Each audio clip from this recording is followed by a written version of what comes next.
Hi, I'm Julia. Now, let me take you back to that sunny Saturday, a day that started like any other but ended up changing everything.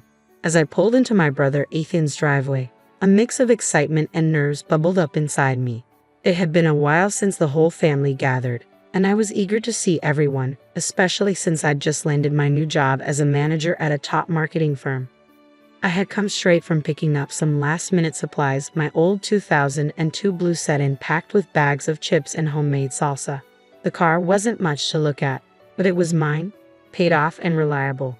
As I stepped out, Ethan was the first to greet me. "Hey Jules, we were starting to think you bailed on us." "Never," I laughed, handing him the snacks. Traffic was a nightmare. As we walked into the backyard, the smell of grilled burgers filled the air. There was Vanessa, Ethan's wife, looking like she'd just stepped out of a magazine in her summer dress and designer sunglasses. My parents waved from beside the grill, and my younger siblings, Mike and Sarah, were setting up the outdoor games.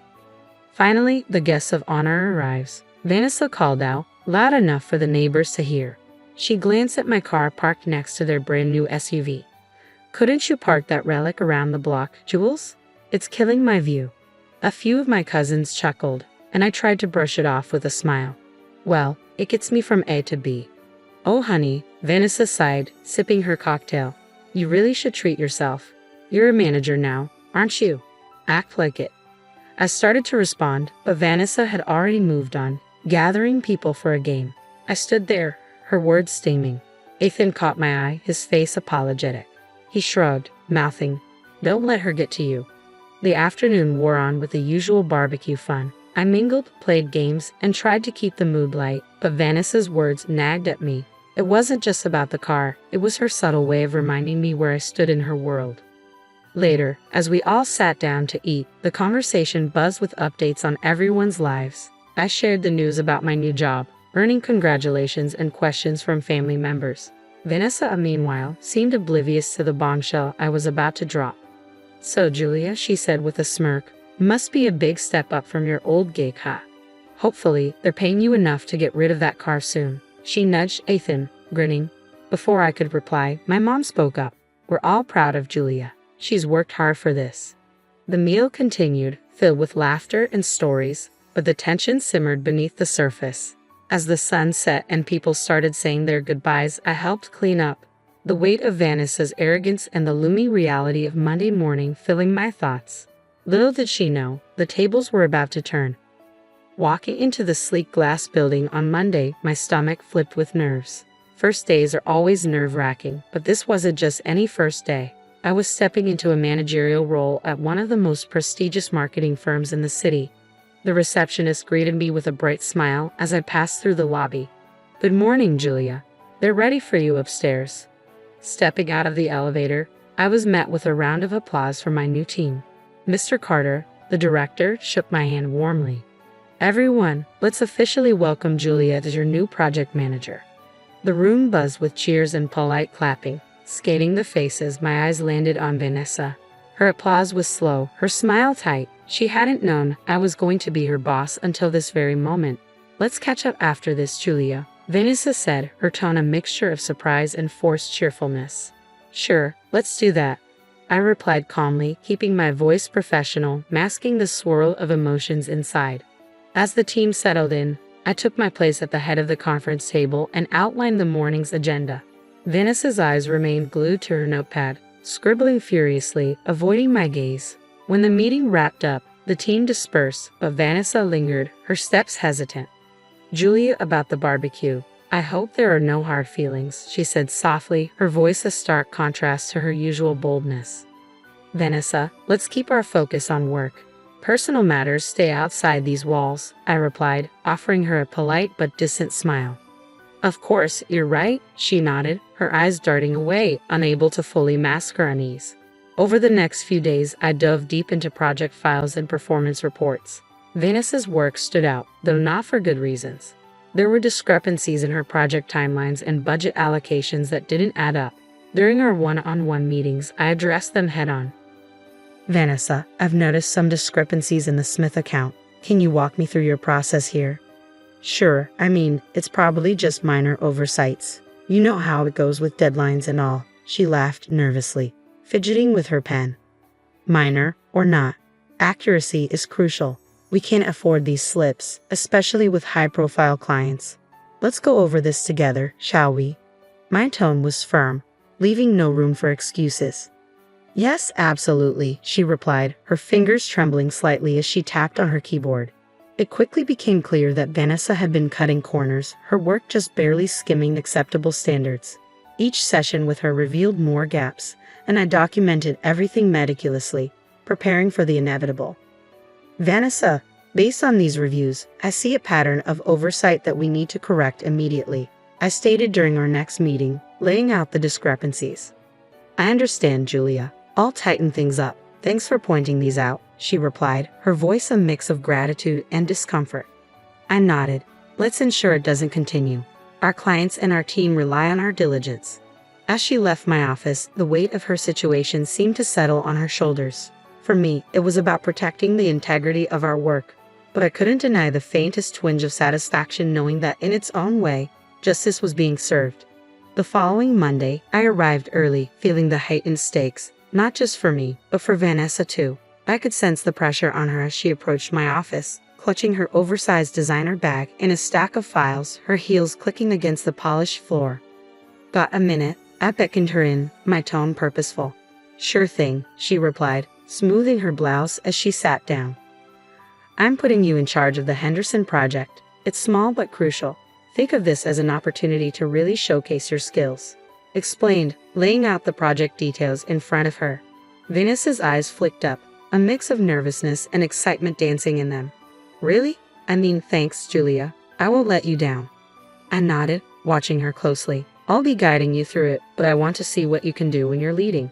As the days rolled on, I kept a close watch on Vanessa's handling of the project. Meetings were frequent, and I made sure every decision and approval was documented. Her initial enthusiasm began to wane as the pressure mounted. Vanessa, during our last review, you mentioned outsourcing some of the graphics work. Have you vetted the vendor properly? I asked her in one of our strategy sessions. Oh yeah, they're good. I think they'll be fine, she replied, a bit too hastily. It's crucial they're more than just fine. Can you share the vetting process you followed? I pressed, my voice firm, knowing that any misstep now would be on record. She fumbled through her files, her facade of confidence slipping. I'll get that info to you by EOD. Just didn't bring the paperwork with me right now. Days turned into weeks, and the project's deadline loomed. We were in a team meeting, and it was Vanessa's turn to present her progress. The room was full, the air thick with anticipation. Vanessa stood, report in hand, but her usual poise was gone. All right, let's see. For the marketing strategy, we're planning to. She stumbled over her words, her report lacking the depth and clarity expected. From the corner, Mr. Carter raised his eyebrows and gave me a slight nod. This was the moment. As she floundered, I interjected. Vanessa, could you elaborate on how the budget was allocated? There seemed to be some discrepancies between your report and the initial estimates. Her face flushed. Well, I had to make some last-minute changes. The costs, they kind of got away from me. I see. It's crucial we stick to the planned budgets, especially with new clients, I remarked, turning to the team. It's important we all learn from this. The meeting ended with the team shuffling out, murmurs of concern about the project's status filling the room. Vanessa lingered, her defeat almost palpable. Julia, I tried to handle it. I don't know what went wrong, she confessed, her voice low. Managing projects is about oversight and adaptability, Vanessa. Let's discuss how we can rectify this, I said, my tone firm but not unkind. This moment wasn't just about her failure, it was about setting a standard for everyone. She nodded, agreeing to meet later. I documented everything meticulously. Her mismanagement was now evident to everyone, and though I took no pleasure in her struggle, I knew it was necessary to safeguard the company and its clients. This was justice served, not out of vengeance, but out of necessity. The day after the disastrous meeting, the office was eerily quiet as I made my way to my desk. The whispers had already begun, trailing behind me like a shadow. Vanessa, pacing by the water cooler, intercepted me before I could even sit down. This was a setup, wasn't it? You've been out to get me from the start, she accused, her voice tense, strained with anger and confusion. I gave you an opportunity, Vanessa. The outcome was in your hands, not mine, I responded, calm and measured against her rising pitch. But you watched me fail. You could have helped more, guided me. Vanessa's voice cracked, her desperation clear in her eyes. Helping is one thing, but doing your job for you is another, I replied calmly. We all have to meet our standards, and unfortunately, you didn't meet yours.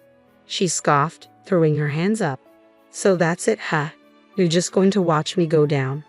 I document everyone's performance, Vanessa. It's not personal. It's my job. Later that afternoon, Mr. Carter called us both into his office.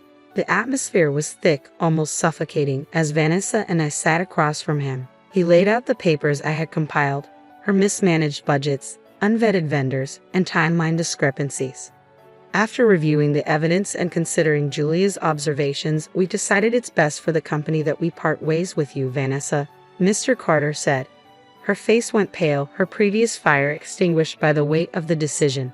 I understand, was all she could manage, her voice barely a whisper. News of Vanessa's termination spread quickly. At the next family gathering, the mood was mixed. My brother Ethan approached me as I poured myself a cup of coffee. I know it's been rough, Jules. Are you okay? His concern was genuine, and I was touched. I did what was necessary, Ethan. It wasn't about revenge. It was about integrity. He nodded, clapping a hand on my shoulder. I know, sis, and I think, deep down, everyone else knows too. Our parents, ever supportive, made no comment on Vanessa's absence, choosing instead to focus on the family being together. As the night wore on, the heaviness lifted somewhat, laughter and chatter filling the space between us. Driving home later, the quiet hum of my reliable old car gave me a moment to reflect. Sitting in the driver's seat, watching the streetlights blur past, I thought about everything that had happened. My job demanded tough choices, ones that affected not just me but the people around me. While I never sought to hurt Vanessa personally, my role was clear: to uphold a standard. Ensuring justice at work meant making hard decisions even if they impacted family. And though the weight of those decisions was heavy, I drove on, knowing I had done my job with fairness and integrity. The road ahead was clear, guided by the principles I valued most. So, what do you think? Was Julia right in how she handled Vanessa's situation, strictly upholding her professional duties? Or could she have been more supportive despite their past issues? Share your thoughts in the comments below.